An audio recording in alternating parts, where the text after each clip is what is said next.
लखीमपुर कांड से जुड़ी बड़ी जानकारी या ताजा अपडेट आप तक पहुंचा दें कि लखीमपुर में 1 घंटे से आशीष मिश्रा से पूछताछ जारी है।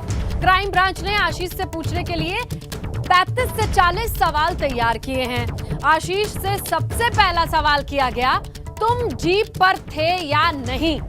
सूत्रों से यह पता चला है क्योंकि तमाम जगहों पर चैनल पर मोनू मिश्रा यानी आशीष मिश्रा ये कहते नजर आए हैं कि मैं तो वहां था ही नहीं। गांव के भीतर जो दंगल का कार्यक्रम था मैं वहां मौजूद था। घटनास्थल 4 किलोमीटर आगे है। तो इसीलिए सूत्र कहते हैं कि पहला सवाल ये था कि तुम जीप पर थे कि नहीं। सवाल अगर जीप में थे तो भागे क्यों? सवाल जहां विवाद हो सकता था उस रास्ते से क्यों गए? वो रास्ता क्यों अख्तियार किया? सवाल यह भी है कि जानकारी के बाद भी उस रास्ते से क्यों गए? आपका काफिला क्यों गया? सवाल, क्या आपने सेल्फ डिफेंस में गाड़ी भगाई थी? सूत्र बताते हैं। सवाल यह भी है कि क्या आपके साथ कोई और भी था, और था तो कौन कौन था? तो सूत्रों के हवाले से जो जानकारी आ रही है कि आशीष मिश्रा से जो सवाल पूछा जाना है वो क्या हो सकता है। देखिए, संभावित सवाल यह है कि तिकुनिया कार्यक्रम में जो घटना हुई इसकी शुरुआत कैसे हुई? घटना के वक्त आप कहां थे? ये अहम सवाल है जो पूछे जाएंगे। घटनास्थल पर मौजूद ना होने के आपके पास क्या सबूत हैं, क्या साक्ष्य हैं? जिस थार जीप से किसान कुचले गए वो किसके नाम पे है? थार जीप कौन चला रहा था? उसमें कितने लोग बैठे हुए थे? थार जीप के पीछे चल रही ब्लैक फॉर्च्यूनर कार किसकी थी? आपके साथ लखनऊ के पूर्व मेयर अखिलेश दास का भतीजा भी था क्या? फॉर्च्यूनर में अंकित दास बैठा था, उसके साथ क्या आप भी थे? क्या आपके पास लाइसेंसी असलहे हैं तो कितने?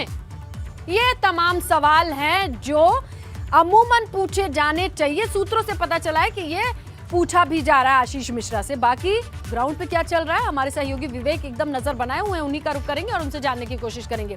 तो विवेक, हम यही सवाल ग्राफिक्स के जरिए जो 35 से 40 सवालों की लिस्ट बताई जा रही है, टॉप पर यही सवाल हो सकते हैं ना विवेक? बिल्कुल स्नेहलता, इन सवालों को जो आपकी बात है उसको यहीं रोक के एक और महत्वपूर्ण ब्रेकिंग में देना चाहता हूं, एक्सक्लूसिव खबर देना चाहता हूं कि लखनऊ में अंकित दास की गाड़ी का ड्राइवर अभी हिरासत में ले लिया गया है। ये ब्रेकिंग एबीपी गंगा के दर्शकों के लिए कि लखनऊ में लखीमपुर की जो टीम गई है, स्पेशल पुलिस टीम गई है और आईजी रेंज लखनऊ लक्ष्मी सिंह की स्पेशल टीम वहां काम कर रही है। कल रात भर दबिश दी है, अंकित के घर पे दबिश दी गई है, जो पार्क एवेन्यू में उसका घर है वहां दबिश दी गई है। अंकित दास की गाड़ी का ड्राइवर हिरासत में ले लिया गया है। ये वही ड्राइवर है जो 5 अक्टूबर की शाम को अंकित दास को बढ़नी बॉर्डर से नेपाल छोड़कर आया था। उस फॉर्च्यूनर कार की भी, माफ कीजिए, वो स्कॉर्पियो कार थी जिससे अंकित दास नेपाल बॉर्डर क्रॉस किए थे। वो स्कॉर्पियो कार ड्राइवर के पास थी। उस स्कॉर्पियो कार के बारे में पता किया जा रहा है कि वो कहां पर है। उस स्कॉर्पियो कार की बरामदगी भी बहुत जरूरी है पुलिस के लिए। अभी जिस ड्राइवर को हिरासत में लिया गया है उससे पूछताछ की जा रही है और उसको यहां लखनऊ भी लाया जा सकता है। इसके अलावा कुछ इस घटनाक्रम से जुड़े कुछ और लोग भी अभी हिरासत में लेकर उनसे पूछताछ की जा सकती है। अब हम आपके सवाल पर आते हैं। यहां पर अंदर क्राइम ब्रांच का आपको ऑफिस दिखा दे, ये सामने ऑफिस है।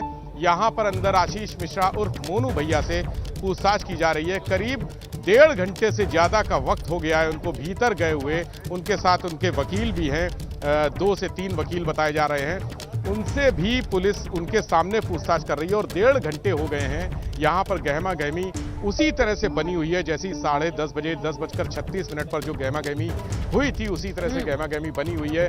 पूरी तरह से मुस्तैद जवान यहाँ पर खड़े हुए हैं। ये सुरक्षा घेरा बनाए हुए हैं ताकि कोई भी क्राइम ब्रांच के ऑफिस का जो सुरक्षा घेरा है उसके भीतर ना जा सके। चूंकि बहुत बड़े हाई प्रोफाइल केस है, हाई प्रोफाइल केंद्रीय गृह राज्य मंत्री के बेटे का मामला है, इसलिए ये सुरक्षा व्यवस्था यहाँ पे की गई है। उनसे पूछताछ की जा रही है। जो संभावित सवालों की सूची है वो हमने बताई अपने दर्शकों को भी, जो सवाल पूछे जा सकते हैं अंदर। जो पुलिस सूत्रों ने जो बताया है कि ये सवाल 35 से 40 सवाल की लिस्ट अभी शुरुआती दौर पर बनी है, लेकिन जब इन सवालों के आधार पर जो आशीष मिश्रा के जवाब होंगे, क्या जवाब देते हैं, उस पर क्रॉस क्वेश्चनिंग की जाएगी। क्रॉस क्वेश्चनिंग में और सवाल जवाब होंगे क्योंकि क्रॉस क्वेश्चनिंग के बगैर सही चीजें, सही तथ्य सामने नहीं आएंगे। इसलिए ये प्रक्रिया अभी 1.5 घंटा हो चुका है, लेकिन 2 से 3 घंटा, 4 घंटा या हो सकता है 5-6 घंटा तक ये प्रक्रिया बढ़ जाए और अभी बाहर यहाँ पर कोई भी अधिकारी जो अंदर थे, जो पूछताछ के लिए उस समय थे, डीआईजी मुख्यालय उपेंद्र कुमार और उनके अलावा सुधीर कुमार सिंह जो आईपीएस हैं, जो टीम बनाई गई थी उसके प्रभारी जो सीओ गोला है, क्षेत्राधिकारी गोला है, संजय नाथ तिवारी, वो भी अंदर मौजूद हैं। 3 इंस्पेक्टर मौजूद हैं, 2 सब इंस्पेक्टर मौजूद हैं, कांस्टेबल भी मौजूद हैं। यानी जो लंबी टीम बनी थी वो लंबी टीम लगातार सवाल जवाब कर रही है, पूछताछ कर रही है। कुछ वीडियो अभी सूत्रों से पता चला है कि कुछ वीडियो आशीष ने अपने मोबाइल से पुलिस अधिकारियों को दिखाए हैं। उस घटनाक्रम से जुड़े हुए जो तिकोनिया में रविवार दोपहर 3 बजे घटनाक्रम हुआ था, उस घटनाक्रम से जुड़े कुछ वीडियो दिए हैं, उनकी भी जांच की जा रही है। उसमें मारपीट करते हुए दिखाया जा रहा है। जो किसान कुछ वहां पर मौजूद थे उनमें लाठी डंडे चलाते हुए वो भी दिखाया जा रहा है। तो वो वीडियो उन्होंने यहाँ अधिकारियों को दिए हैं।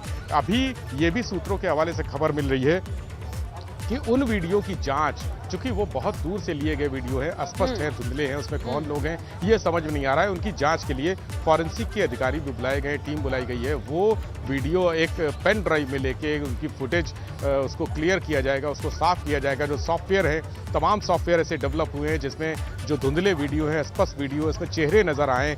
लोगों के कद गाठी से अंदाजा लगाना मुश्किल हो रहा है कि वो कौन लोग हैं। जब तक चेहरे नहीं दिखेंगे तब तक बहुत सारी चीजें सामने नहीं आएंगी। तो वीडियो भी यहाँ पर उन्होंने दिखाए हैं। और इसके अलावा जो वहां पर लोग मौजूद थे, ये भी कहा जा रहा है कि जो वहां पर उनके साथ मौजूद थे, अगर वो घटना स्थल पर नहीं थे, वो कार्यक्रम स्थल पे थे।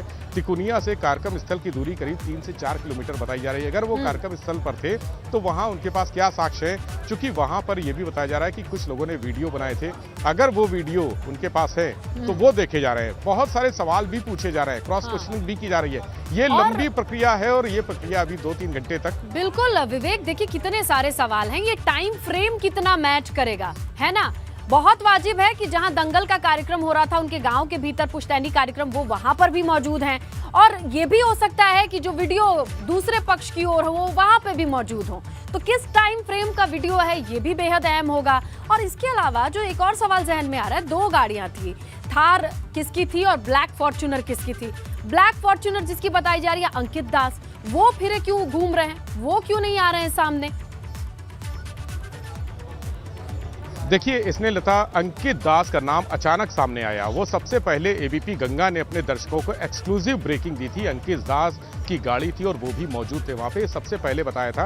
अंकित दास का नाम जब सामने आया है उसके बाद यहाँ की जो स्पेशल पुलिस टीम है वो कल रात में लखनऊ गई है। अंकित दास के पार्क एवेन्यू स्थित घर पर उन्होंने टीम ने दबिश दी है। चूंकि उनका इन्वॉल्वमेंट सामने आ गया, ये भी कहा जा रहा था सूत्रों के हवाले से, पुलिस सूत्रों के हवाले से, कि जो फायरिंग हुई है, जो वीडियो में फायरिंग होती आवाजें सुनाई दे रही हैं, वो अंकित दास ने अपनी पिस्टल से की थी। उनके पास पिस्टल थी, वो लाइसेंसी पिस्टल थी या अवैध पिस्टल थी, इसकी छानबीन होना बाकी है।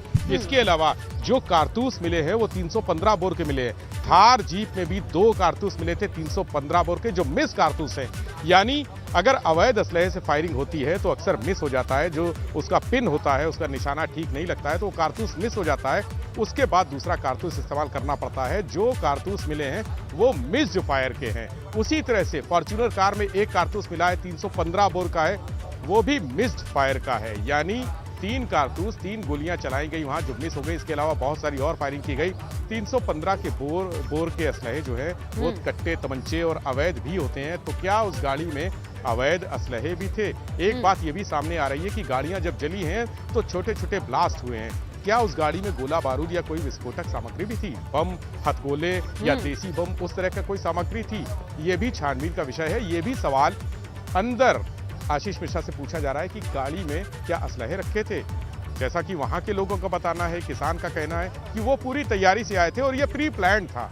अगर पूरी तैयारी से आए थे तो क्या असलहे होने चाहिए थे? गाड़ी में गोलियां चल रही हैं, आवाजें सुनाई दे रही हैं। किसानों का कहना है कि उनके पास लाठी डंडे थे, सिर्फ उन्होंने लाठी डंडे से ही मारपीट की। वो वीडियो में भी दिख रहा है कि वो लाठी डंडे से पीटते हुए नजर आ रहे हैं, घास में, जंगल में, नीचे खाई में, जिनको भी पीट रहे हैं वो वीडियो में दिख रहा है। लेकिन जो फायरिंग हुई है वो फायरिंग किसने की? वो गाड़ियों के उस फ्लीट, उनका काफिला था जो उस घटना स्थल था तिकोनिया में, जो सड़क थी जहां पर किसानों को गुजर रहे थे और रौंदा गया था, उस जगह से फायरिंग की आवाजें आ रही हैं। यानी अगर किसान प्रदर्शन करने गए थे तो उनके पास सिर्फ झंडे और डंडे थे, झंडे डंडे के अलावा उनके पास कुछ नहीं था। अगर फायरिंग होती तो जरूर किसी ना किसी पक्ष को जो उनके घायल हुए हैं, क्योंकि मरने वाले जो दोनों पक्ष के लोग हैं, जो मंत्री के बेटे के पक्ष के लोग हैं, उनको किसी को भी गोली नहीं लगी है। अगर गोली लगी होती तो ये माना जाता कि किसानों ने फायरिंग तो की। जब गोली नहीं लगी है तो उन दो गाड़ियों में कारतूस का होना क्या इंडिकेट करता है?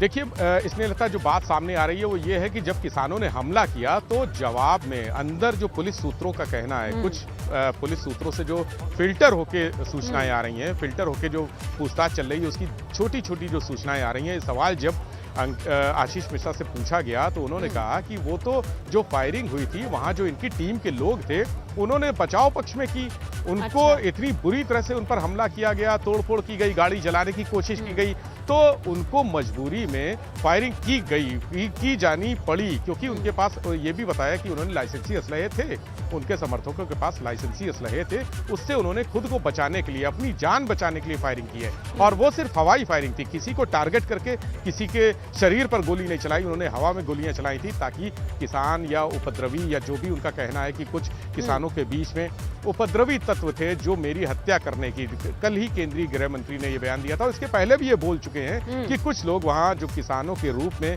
उपद्रवी तत्व थे वो मेरे बेटे की हत्या करने के इरादे से वहां पर आए थे, और बचाव पक्ष में जो भी गोलियां चली हैं वो उनका कहना है आशीष मिश्रा का कि वो बचाव के लिए चलाई गई हैं ताकि वहां पर हवाई फायरिंग हो और डर के किसान तितर बितर हो जाएं, भाग जाएं। गोली चलने से अक्सर ऐसा होता है कि जब फायरिंग होती है तो लोग भागते हैं अपनी जान बचाने के लिए, इसीलिए वहां पर गोलियां चलाई गई ताकि लोग जो हमला कर रहे हैं, जो हमलावर हैं, जो लाठी डंडे लेकर मारने को आमादा है, गाड़ियों में आग लगाने को, पलटाने को आमादा है, वो तितर बितर हो जाएं और भाग जाएं।